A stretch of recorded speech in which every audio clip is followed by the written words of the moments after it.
કાલથી સરકારે પગલાં ભરવાના ચાલુ કર્યા કે તમામ જે પાકિસ્તાનીઓ તેને રાતોરાત ભારત દેશ છોડવાનો આદેશ. સરકારે પગલાં ભરવાના ચાલુ જ કર્યા છે. અમિતભાઈ પણ ત્યાં પહોંચી ગયા છે, નરેન્દ્રભાઈ એક્શન લીધા છે.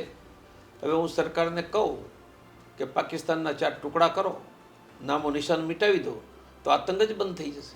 આતંકનું જન્મસ્થાન તો પાકિસ્તાન છે. 100%. એટલે આપણે કોઈ વૃક્ષના ડાળખા કાપીએ એના કરતાં મૂળ કાપી નાખો તો ઝેરી ડાળખા બંધ થઈ જાય. મૂળ તો પાકિસ્તાનમાં છે.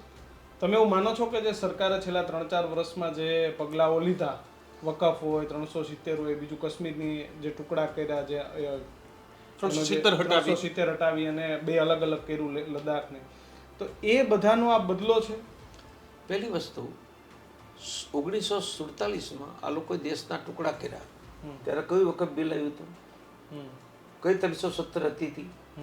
મોહમ્મદ બિન કાસિમે સિંધ પર હુમલો કર્યો, કયું વખત હતું? ગજની સોમનાથ કયું? હંબગવા તો છોડી દો. આ ઇસ્લામિક જેહાદી આતંકવાદ છે. તમે કંઈ કરો તો પણ મારશે, નહીં કરો પણ મારશે.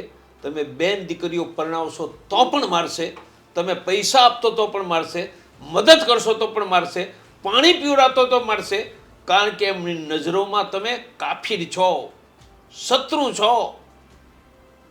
આ શત્રુઓ હિન્દુઓ, એમના શત્રુઓ હિન્દુ. તમે આટલું સમજી લો.